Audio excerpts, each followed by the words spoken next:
नमस्कार, मैं डॉक्टर सुलोचना। आज मैं आपको प्लेटो के दार्शनिक राजा की अवधारणा के बारे में रूबरू करवाने जा रही हूँ। प्लेटो ने दार्शनिक राजा के गुण की चर्चा की है अपनी जो पुस्तक है रिपब्लिक, उसमें। प्लेटो के अनुसार दार्शनिक राजा के शासन का जो सिद्धांत है वो प्लेटो का एक मौलिक सिद्धांत है, और उसकी जो धारणा थी वो आदर्श राज्य में शासक वर्ग या वो परम बुद्धिमान व्यक्ति होना चाहिए, ऐसी थी। और इसके लिए उन्होंने कहा कि बुद्धिमान व्यक्ति के लिए ज़रूरी है शिक्षा, और जो शिक्षा है वो न्याय पर आधारित होनी चाहिए। इस प्रकार प्लेटो ने एक जो दार्शनिक राजा है उसकी शिक्षा पद्धति पर भी बहुत ज़्यादा बल दिया है। प्लेटो ने महसूस किया कि जो एथेंस है उसकी जो शासन व्यवस्था है वो सही ढंग से संचालित नहीं हो पा रही है, इसलिए उन्होंने दार्शनिक राजा की बात कही है।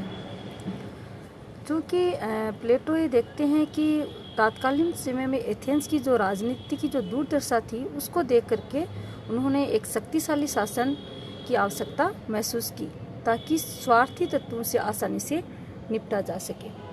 उसने महसूस किया कि राजा इतना शक्तिशाली होना चाहिए कि वह आसानी से एथेंस को राजनीतिक भ्रष्टाचार, व्यक्तिवाद व अस्थिरता की वजह से निकाल सके और राज्य में शांति व्यवस्था कायम कर सके। प्लेटो के अनुसार राज्य तभी आदर्श रूप प्राप्त कर सकता है जब उसका शासन कुशल, योग्य, ज्ञानी एवं स्वार्थहीन व्यक्ति के हाथों में हो।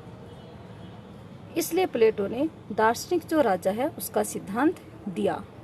प्लेटो का जो दार्शनिक राजा का जो सिद्धांत है वो कई मान्यताओं पर आधारित है। पहली मान्यता ये है उनकी कि सद्गुण ही ज्ञान है, अर्थात व्यक्ति वह शिक्षित हो सकता है, उसको ज्ञान प्राप्त हो सकता है, उसके पास तथ्य हो सकते हैं, लेकिन तथ्यों की प्राप्ति को प्लेटो ज्ञान नहीं कहता। ज्ञान वही है जो कि तथ्यों के साथ साथ व्यवहार में भी प्रकट होता है। इस प्रकार प्लेटो ने एक बुद्धिमान व्यक्ति के लिए बताया कि तथ्य के साथ साथ व्यक्ति को अपने ज्ञान को व्यवहार में भी लाना चाहिए। प्लेटो की दूसरी मान्यता यह है त्रिगुणी सिद्धांत। त्रिगुणी सिद्धांत का मतलब यह है कि प्लेटो ने यह बताया कि व्यक्ति की आत्मा के 3 गुण होते हैं, जिसमें व्यक्ति की आत्मा का एक गुण होता है तृष्णा। तृष्णा जो होती है वो एक वासनात्मक प्रवृत्ति होती है, अर्थात व्यक्ति ज़्यादा से ज़्यादा प्राप्त करने की इच्छा रखता है। दूसरी जो बात बताई, आत्मा का जो गुण बताया, वो है शौर्य, अर्थात व्यक्ति जो होता है उसमें शौर्य की भावना होती है। वो अपने देश के लिए, अपने समाज के लिए ऐसी भावना रखता है कि जब भी कोई मुसीबत आती है तो उसको निपटने के लिए तैयार रहता है। और तीसरी जो गुण बताया वो है विवेक, अर्थात त्रिगुण सिद्धांत में 3 बातें बताई उन्होंने कि व्यक्ति की आत्मा के 3 गुण होते हैं, तृष्णा, शौर्य और विवेक। तो प्लेटो ने सबसे ज़्यादा जो बल दिया है वो विवेक पे दिया है, अर्थात जो विवेकशील व्यक्ति है वो ही दार्शनिक राजा बनेगा। तीनों जो आत्मा के जो गुण हैं उन्होंने इससे 3 वर्ग बताए। जैसे कि तृष्णा है वो उन व्यक्तियों में पाई जाती है जो उत्पादक वर्ग होता है, शौर्य है वो सैनिक वर्ग में, और शासक में विवेक की प्रधानता होती है। तो तीनों जो गुण हैं आत्मा के वो 3 अलग अलग वर्गों में पाए जाते हैं, और तीनों वर्ग मिलके ही राज्य का संचालन करते हैं। लेकिन सबसे जो महत्वपूर्ण जो गुण है आत्मा का वो है विवेक, जो कि दार्शनिक राजा में होता है। इसलिए संपूर्ण राज्य का जो संचालन है, जो बागडोर है, वो दार्शनिक राजा के हाथों में होनी चाहिए।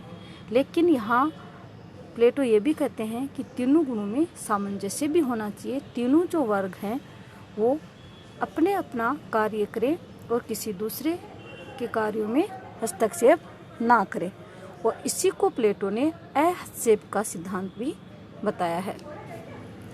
अब हम बात करेंगे प्लेटो के दार्शनिक राजा में कौन कौन से गुण होने चाहिए।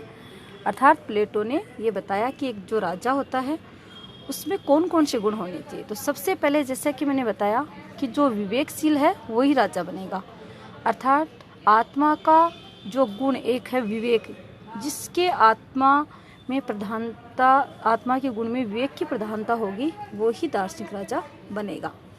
तो राजा विवेकशील होना चाहिए, सच्चा होना चाहिए, सत्य का प्रेमी होना चाहिए, उसको आत्मनियंत्रण होना चाहिए, अर्थात अपने आप पर नियंत्रण रखने का भी उसमें गुण होना चाहिए।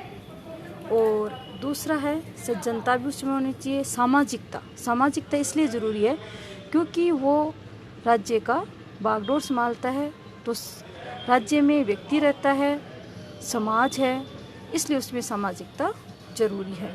उसका स्वभाव है वो शांत होना चाहिए। इस प्रकार प्लेटो के अनुसार दार्शनिक शासक है वो इन सारे गुणों से युक्त होना चाहिए। तो आज हम इसको यहीं विराम देते हैं। धन्यवाद।